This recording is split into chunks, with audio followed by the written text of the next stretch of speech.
Bom dia, meus irmãos, que o Mestre Jesus nos abençoe, apesar da distância ainda física, apesar desse isolamento, que possamos nos manter sintonizados em pensamento.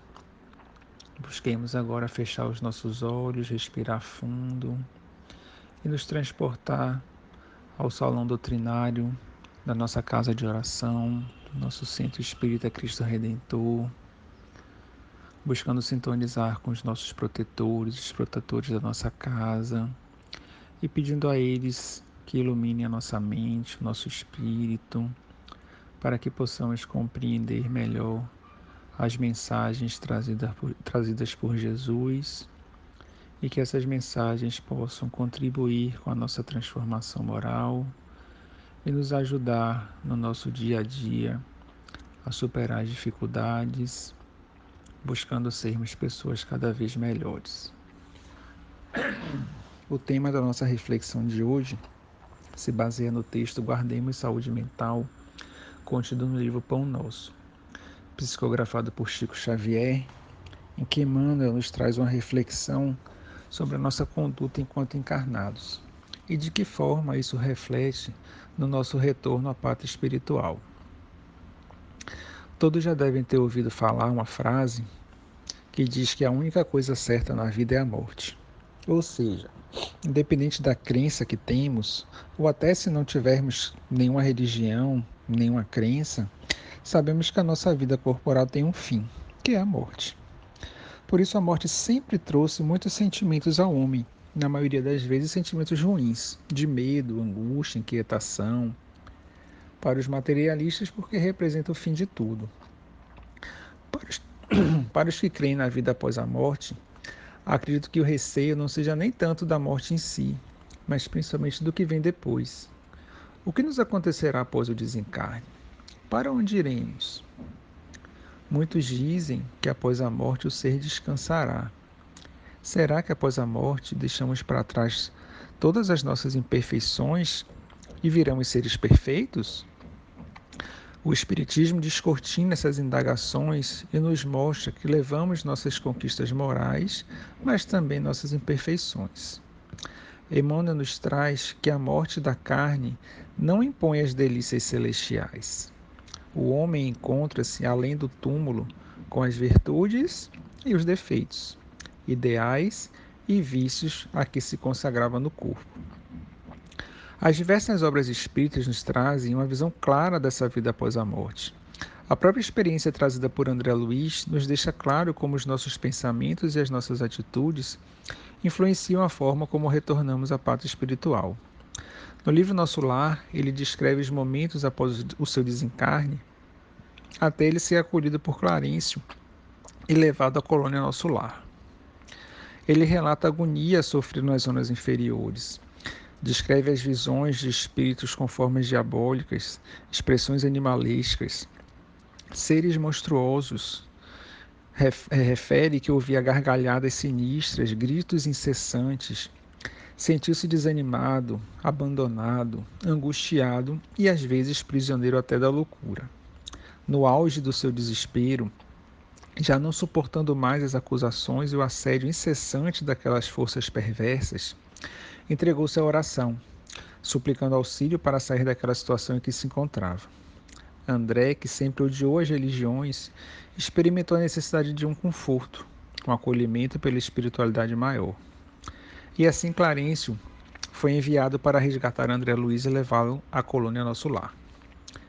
Após um repouso inicial, André foi apresentado a Henrique, um trabalhador do Serviço de Assistência Médica da colônia, que o esclareceu sobre alguns temas.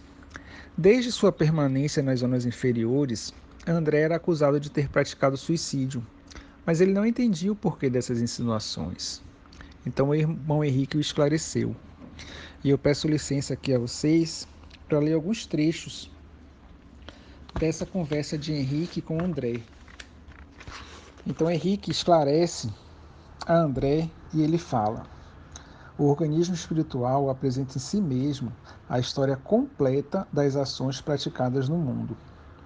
A moléstia talvez não assumisse características tão graves se o seu procedimento mental no planeta estivesse enquadrado nos princípios da fraternidade e da temperança. Entretanto, seu modo especial de conviver, muitas vezes exasperado e sombrio, captava destruidoras vibrações naqueles que o ouviam. Nunca imaginou que a cólera fosse manancial de forças negativas para nós mesmos? A ausência de autodomínio, a inadvertência no trato com os semelhantes, aos quais muitas vezes ofendeu sem refletir, conduziam-no frequentemente à esfera dos seres doentes e inferiores. Tal circunstância agravou de muito o seu estado físico. Os órgãos do corpo somático possuem incalculáveis reservas, segundo os desígnios do Senhor. O meu amigo, no entanto, iludiu excelentes oportunidades, desperdiçando patrimônios preciosos da experiência física. A longa tarefa que lhe foi confiada pelos maiores da espiritualidade superior foi reduzida a meras tentativas de trabalho que não se consumou. Como todos sabem, né? André ele desencarnou vítima de uma obstrução intestinal causada por um câncer de intestino. E na visão dele, ele desencarnou por esse problema basicamente físico, orgânico. Mas esse esclarecimento de Henrique mostra que, na verdade, a personalidade de André, né, as atitudes, os pensamentos, contribuíram de forma substancial nessa evolução que ele teve. E ele, refletindo sobre isso, ele fala: meditei nos problemas dos caminhos humanos, refletindo nas oportunidades perdidas. Na vida humana, consegui ajustar numerosas máscaras ao rosto, talhando-se conforme as situações. Por fim, abafando os impulsos vaidosos, reconheci a extensão de minhas leviandades de outros tempos. A falsa noção da dignidade pessoal cedia a terrena justiça. Perante minha visão espiritual, só existia agora uma realidade torturante. Era verdadeiramente um suicida. Perdera o ensejo precioso da experiência humana. Não passava de náufrago a quem se recolhia por caridade. Então, após essa reflexão, ele percebe também os erros que cometeu. E no outro trecho do livro, ele faz também uma abordagem de como foi a sua vida, dos erros que ele cometeu, e nos dá um conselho. E aí eu vou ler aqui mais um trechinho do livro. Filho de pais, talvez excessivamente generosos, conquistaram meus títulos universitários sem maior sacrifício. Compartilhar os vícios da mocidade do meu tempo, organizar o lar, conseguir filhos, perseguir as situações estáveis que garantissem a tranquilidade econômica do meu grupo familiar. Mas examinando atentamente a mim mesmo, algo me fazia experimentar a noção de tempo perdido, com a silenciosa acusação da consciência. Habitar a terra, gozar ali os bens. Colher as bênçãos da vida, mas não lhe retribuíra sentiu do débito enorme. Tivera paz cuja generosidade e sacrifícios por mim nunca avaliei. Esposa e filhos que prendera ferozmente nas teias rijas do egoísmo destruidor. Possuir um lar que fechei a todos os que palmilhavam o deserto da angústia. Deliciara-me com os júbilos da família, esquecido de estender essa bênção divina à imensa família humana, surdo ao comezinho os deveres de fraternidade. Ó amigos da terra, quantos de vós podereis evitar o caminho da amargura com o preparo dos campos interiores do coração? Acendei vossas luzes antes de atravessar a grande sombra. Buscai a verdade antes que a verdade vos surpreenda. Soai agora para não chorardes depois. Então, que a gente não tenha, ao desencarnar, esse sentimento de tempo perdido, de que não aproveitamos como deveríamos essa oportunidade que o Pai nos concedeu. Nosso desafio é aproveitar o melhor que pudermos essa estadia na Terra. Nosso objetivo aqui é evoluir, nos aprimorar, corrigir as nossas imperfeições. Nossa vida verdadeira é no plano espiritual. Na Terra buscamos esse aperfeiçoamento. Por isso, nossas características morais fazem parte do nosso ser, estarão sempre presentes ao longo das nossas encarnações e quando estivermos na espiritualidade. Cabe a nós buscarmos incessantemente a nossa melhoria. E como fazer isso? No livro Cartas e Crônicas, psicografado por Chico Xavier, Irmão X nos traz uma mensagem do que fazer para quando retornarmos à pátria espiritual, tenhamos conseguido galgar alguns degraus a mais nesse processo evolutivo. Essa mensagem chama-se Treino para a Morte. E eu vou ler também alguns trechinhos aqui que são bem interessantes. Ele diz: preocupado com a sobrevivência além do túmulo, você pergunta espantado: como deveria ser levado a efeito o treinamento de um homem para as surpresas da morte? A indagação é curiosa e realmente dá que pensar.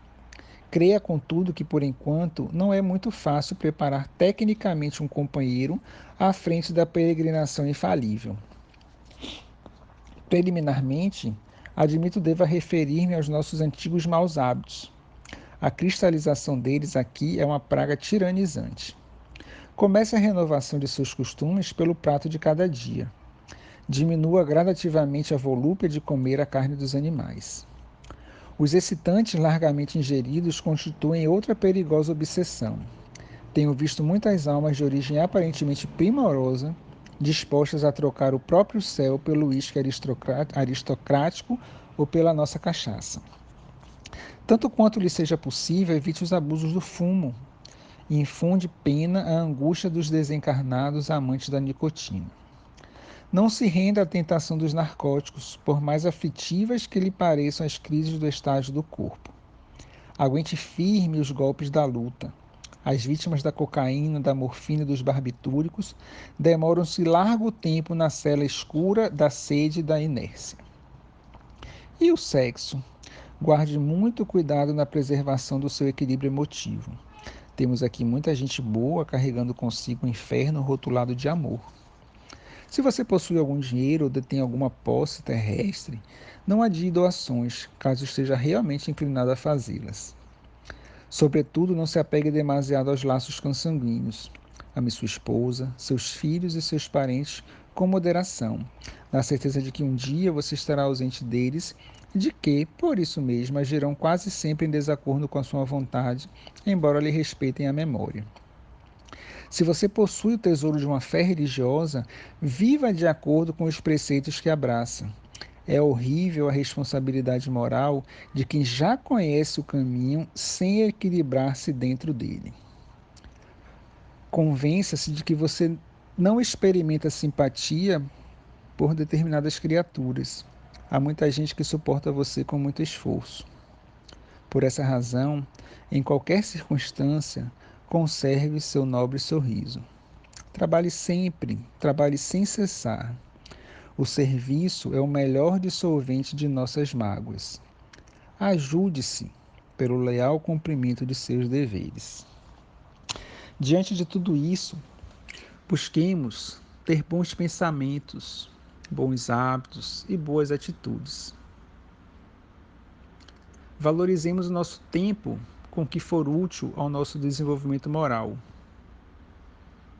Ler bons livros, ver bons filmes, ouvir boas músicas, assistir palestras, orar sempre, praticar a caridade, estarmos sempre conectados com a espiritualidade maior. Emmanuel nos diz: o programa antecede o serviço. O projeto traça a realização. O pensamento é energia irradiante. Nosso espírito residirá onde projetarmos nossos pensamentos, alicerces vivos do bem e do mal. Então, que possamos elevar nossos pensamentos sempre para o alto, buscando sintonizar com os espíritos superiores, buscando a intuição trazida por nossos protetores, visando nossa transformação moral e a prática do bem. Desejando que essa situação logo passe e possamos nos reencontrar presencialmente no salão doutrinário do nosso centro, mas enquanto isso que procuremos nos manter conectados em pensamento, rogando ao Pai que abençoe todos aqueles que estão passando por dificuldades, por aqueles que estão doentes e por suas famílias. Que o Mestre Jesus esteja conosco hoje e sempre. Muita paz, meus irmãos.